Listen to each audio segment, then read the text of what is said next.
Hello student, good afternoon. कल हमने आपके लिए सरकार किसे कहते हैं, सरकार के अंग और संसद के अंग और लोकसभा की रचना संगठन के बारे में बताया। आज हम स्टार्ट करते हैं लोकसभा की अध्यक्ष की कार्य शक्ति, यानी हमारे भारतीय जो लोकसभा है उसके अध्यक्ष के क्या कार्य हैं और क्या शक्ति हैं।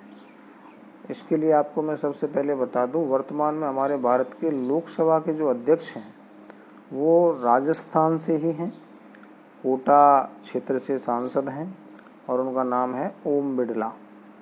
क्या नाम है? ओम बिड़ला। सभी ये बात ध्यान रखेंगे। देखिए इसका आंसर क्या है। भारतीय लोकसभा के अध्यक्ष को लगभग वे ही अधिकार प्राप्त हैं जो ब्रिटिश लोक सदन यानी हाउस ऑफ कॉमन, वहाँ का जो सदन है लोक सदन, वहाँ के जो अध्यक्ष को प्राप्त है। ये कार्य और शक्तियाँ निम्न है किसकी? लोकसभा के अध्यक्ष की। पहला कार्य, अध्यक्ष के द्वारा लोकसभा की सभी बैठकों की अध्यक्षता की जाती है। यानी लोकसभा में जो भी बैठक होती हैं उनकी अध्यक्षता कौन करता है? लोकसभा अध्यक्ष। और अध्यक्ष होने के नाते उसके द्वारा सदन में शांति व्यवस्था बनाए रखना, शांति व्यवस्था बनाए रखने का काम है। अनुशासन बनाए रखने का कार्य किया जाता है। सदन में जब कार्रवाई होती है तो सांसदों के द्वारा आवाज करना, अनुशासनहीनता करना, तो उस पर कंट्रोल करने का कार्य लोकसभा के अध्यक्ष का होता है। दूसरा है, लोकसभा का समस्त कार्यक्रम और कार्रवाई अध्यक्ष के द्वारा ही निश्चित की जाती है। यानी किस प्रकार से कार्यक्रम आयोजित किया जाएगा ये सब निश्चित कौन करता है? अध्यक्ष करता है।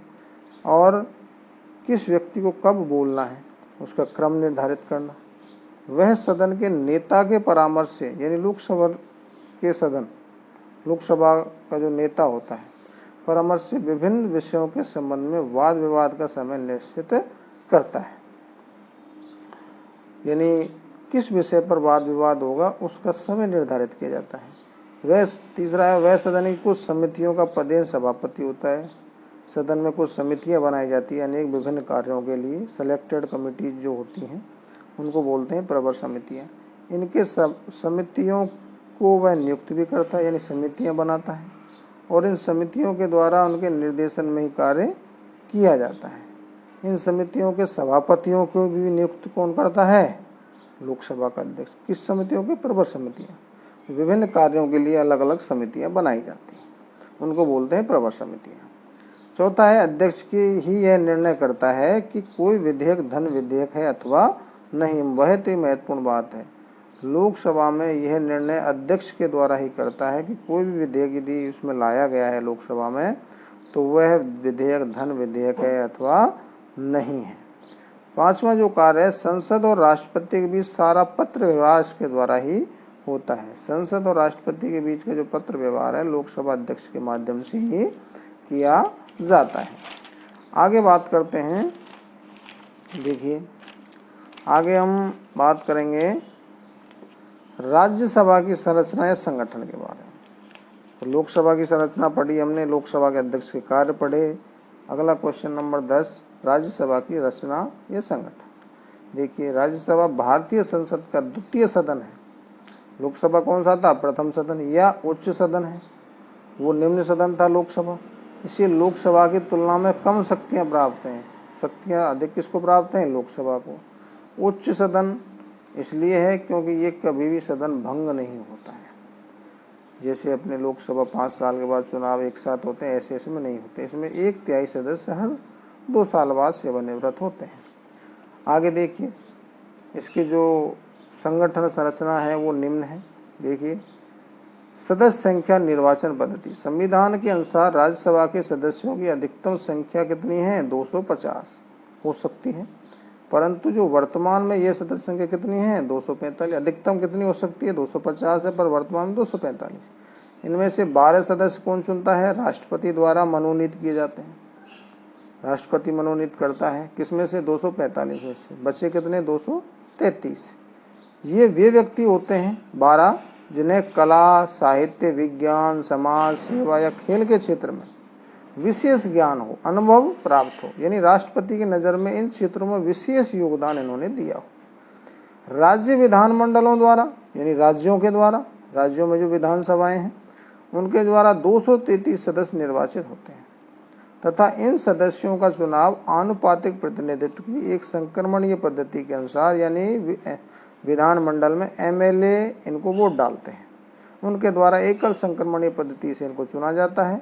संघ के विभिन्न राज्यों और संघीय क्षेत्रों के यानी केंद्र शासित प्रदेशों की विधानसभाओं के सदस्यों के द्वारा इनका निर्वाचन किया जाता है। किन सदस्यों का? 233 सदस्यों। जैसे अपने राजस्थान से 10 सदस्य निर्वाचित होते हैं, इसी प्रकार अन्य राज्यों से भी होते हैं। सदस्यों की योग्यताएं, वही योग्यता है जैसे लोकसभा में केवल उम्र का फर्क है। देखिए, वह व्यक्ति भारत का नागरिक होना चाहिए, इसकी आयु 30 वर्ष या से अधिक हो। यहाँ लोकसभा में कितनी है? 25 वर्ष है, और यहाँ कितनी है? 30 वर्ष है। भारत सरकार अथवा किसी राज्य सरकार के अंतर्गत वह कोई लाभ के पद धारण किया हुआ नहीं होना चाहिए, यानी कि सर्विस में या नौकरी में नहीं होना चाहिए। वह किसी न्यायालय द्वारा या कोर्ट द्वारा पागल न ठहराया गया हो तथा दिवालिया घोषित नहीं किया गया, यानी पागल घोषित नहीं किया गया हो। दिवालिया यानी कोई लोन उस पर ऐसा नहीं हो जो वो चुका नहीं पाता हो, अपने आप में एक तरीके से असक्षम न हो। सदस्यों का कार्यकाल, राज्यसभा एक स्थायी सदन जो कभी भंग नहीं होता, यानी मैंने अभी बताया था, इसलिए इसको उच्च सदन और स्थायी सदन बोलते हैं। इसके सदस्यों का कार्यकाल 6 वर्ष है। कितने वर्ष है? 6 वर्ष का काल, ये ध्यान रखें विशेष तौर से, 6 वर्ष का कार्यकाल।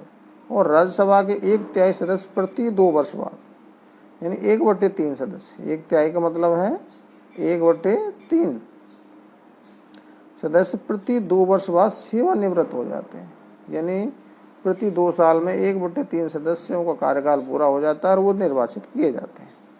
राज्यसभा के पदाधिकारी, राज्यसभा के 2 प्रमुख पदाधिकारी होते हैं, एक सभापति और उपसभापति। भारत का उपराष्ट्रपति राज्यसभा का क्या होता है? पदेन सभापति होता है, यानी हमारे देश का जो उपराष्ट्रपति है वो राज्यसभा का क्या होता है? सभापति होता है। और उपराष्ट्रपति का कार्यकाल कितना है? देखिए, उसका कार्यकाल कितना वर्ष होता है? 5 वर्ष। राष्ट्रपति और उपराष्ट्रपति कार्यकाल कितने वर्ष है? 5 वर्ष है। जबकि देखिए, राज्यसभा अपने सदस्यों में से किसी एक को 6 वर्ष के लिए उपसभापति निर्वाचित करता है। उपसभापति को जब चुनाव होता है वो राज्यसभा सदस्यों में से होता है। बात समझ में आई? यानी राज्यसभा सदस्यों में से होता है, तो राज्यसभा सदस्य का कार्यकाल कितने वर्ष होता है? 6 वर्ष। तो उपसभापति का कार्यकाल 6 वर्ष है और सभापति का कार्यकाल 5 वर्ष है। 5 वर्ष इसलिए है क्योंकि राष्ट्रपति का कार्यकाल कितने वर्ष होता है? उपराष्ट्रपति कार्यकाल कितने वर्ष होता है? 5 वर्ष। तो यहाँ का सभापति जो राज्यसभा का है वो कौन होता है? उपराष्ट्रपति। उपराष्ट्रपति 5 वर्ष बाद चेंज कर दिया जाता है या दोबारा से निर्वाचित भी हो सकता है।